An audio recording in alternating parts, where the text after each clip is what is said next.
नमस्कार, मैं हूं रेनू भाटिया। आज की खास और बड़ी खबरों के लिए आपका स्वागत है न्यूज हब भारत में। कानपुर के पीपीएन कॉलेज की छात्रा मुदिता मिश्रा ने आज पूरे देश में अपनी एक पहचान बनाई है। नेशनल यूथ पार्लियामेंट की विजेता मुदिता ने कई राज्यों के वक्ताओं को पछाड़ते हुए अपने 4 मिनट के भाषण में रिकॉर्ड बनाते हुए प्रथम विजेता का खिताब हासिल किया। मुदिता कक्षा 1 से ही भाषण प्रतियोगिताओं में लगातार हिस्सा ले रही है। वो जिला स्तर से राष्ट्रीय स्तर तक की कई भाषण प्रतियोगिताओं में उच्च कोटि की सफल विजेता रही हैं। मुदिता, जो कि बाल्यावस्था से ही बहुत मेधावी थी, उसे छोटे से ही काफी धर्म ग्रंथों व रामायण वेद पुराण के श्लोक व ऋचाएं कंठस्थ थी। मुदिता की बड़ी बहन भी राष्ट्रीय स्तर की खिलाड़ी है। बड़ी बहन कृतिका मिश्रा कई नेशनल अवार्ड जीत चुकी है। आपके पिता डॉक्टर दिवाकर मिश्र भी राष्ट्रपति और राज्यपाल से सम्मानित हो चुके हैं। वे एक वरिष्ठ शिक्षक भी हैं। मुदिता ने कानपुर ही नहीं बल्कि पूरे प्रदेश का नाम पूरे देश में उज्जवल किया है। वरिष्ठ हैं, विशिष्ट हैं, विकास पुंजनिष्ठ हैं, समग्र सृष्टि पृष्टि के जगत गुरु वशिष्ठ हैं, ऐसे हमारे माननीय प्रधानमंत्री जी, मंचस्थ महानुभाव एवं यहाँ पर उपस्थित युवा शक्ति। Mudita Mishra Uttar Pradesh vocal for local विषय पर विचाराभिव्यक्ति हेतु उपस्थित हूँ।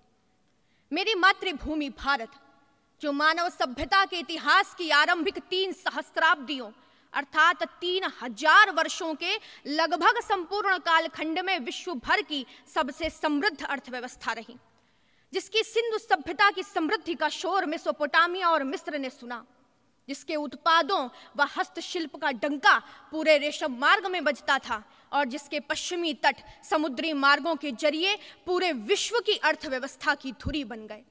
वही भारत आज फिर जाग उठा है सिंधु सभ्यता सी भव्यता के साथ, विक्रमादित्य के विक्रम और चाणक्य के बुद्धि विवेक के साथ। जाग उठा है विश्व भर को हतप्रभ कर देने वाली चेतना और क्रांति के साथ। भारत जाग उठा है मेरे, आपके, हम सभी के भीतर। कानपुर आगमन में मुदिता का भव्य स्वागत हुआ और शहर में रोजाना उनका स्वागत विभिन्न ख्याति प्राप्त विश्वविद्यालयों व प्रेस मीडिया हाउस से सम्मानित हो रहा है। विभिन्न समाचार पत्रों और चैनलों तथा गूगल मीट व सोशल मीडिया में मुदिता से संवाद कार्यक्रम रोजाना नए परिवेश में चल रहे हैं। मुदिता के बाबा भी देवराहा बाबा व स्वामी नादानंद जी के यहाँ शिष्य थे। वहीं पंडित दीनदयाल उपाध्याय, गुरु गोवलकर गोविंद बल्लभ पंत, अटल बिहारी वाजपेयी, कल्याण सिंह व कमलापति त्रिपाठी पूर्व मुख्यमंत्री के बेहद करीबी रहे। मुदिता भाषण कला में जहां पारंगत हैं, वहीं वो बहुमुखी प्रतिभा की धनी भी हैं। वेद पुराण रामायण के अलावा इतिहास व जनरल नॉलेज का बहुत अच्छा ज्ञान रखती है। वहीं किसी भी टॉपिक पर वो तुरंत तथ्यपरक व सटीक जवाब देने पर अपना ज़बरदस्त कमांड रखती है।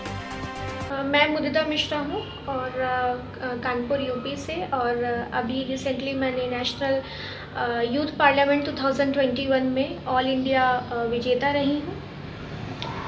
मुदिता जी, मैं ये जानना चाहूँगा, जैसे कि प्रधानमंत्री जी ने आपका भाषण सुना, फर्स्ट टाइम आपको ये मौका मिला, क्या महसूस करते हैं आप और क्या मैसेज करना चाहेंगे उस यूथ को जो आगे इस विषय को लेके कंठस्थ कर सके अपने आप को?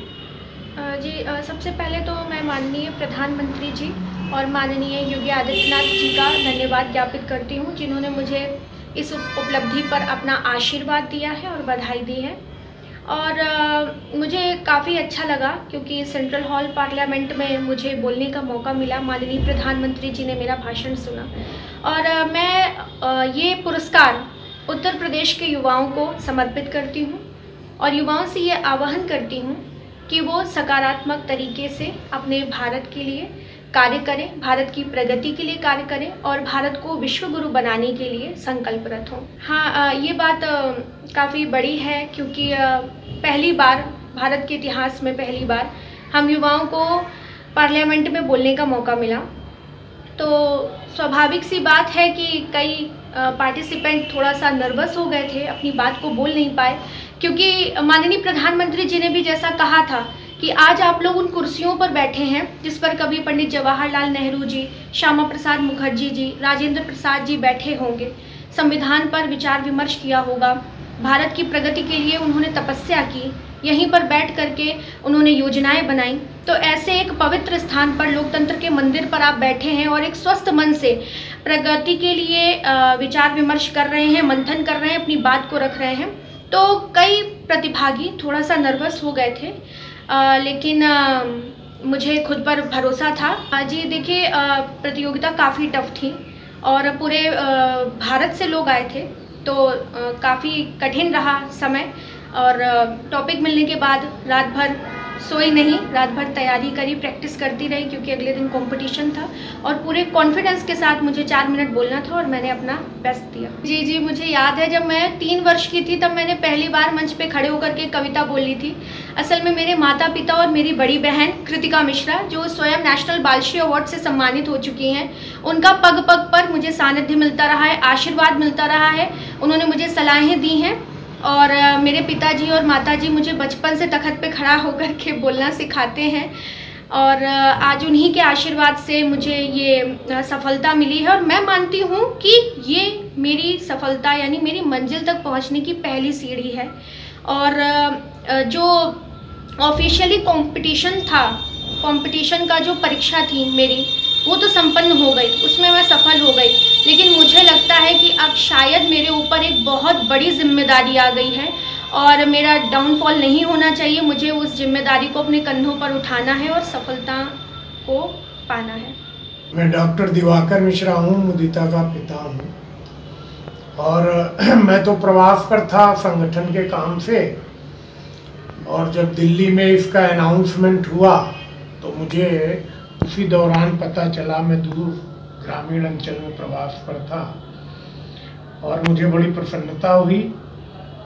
फिर इसका फ़ोन आया कि डैडी ये जो मोमेंटो मिला है ये बहुत भारी है, तो इसको हम कैसे लेकर के आएंगे। ये मोमेंटो मिला और ये बहुत बड़ी चेक जो है मिली। ऑलरेडी ये एक अटैची लेकर के गई थी, 2 बैग वहाँ पर गिफ्ट किए गए इसको पार्लियामेंट के अंदर। तो बोलिए आप आ जाइए तभी ये सामान कानपुर पहुंच पाएगा। डॉक्टर दिवाकर जी, आपकी दोनों बच्चियां सम्मानित हुई, तो आपको इस बात का गर्व हाँ है? नहीं, ये ईश्वर की कृपा है और जो हमारे सब शुभचिंतक हैं उनकी शुभकामनाएं हैं और सभी का आशीर्वाद है कि जो बच्चियां जो है आगे बढ़ रही हैं, अच्छी शिक्षा उन्हें मिल रही है और इसमें मैं ये समझता हूँ कि सबकी शुभकामनाएं हैं। कानपुर से अजय पत्रकार के साथ निशांत पाठक की रिपोर्ट, न्यूज़ हब भारत।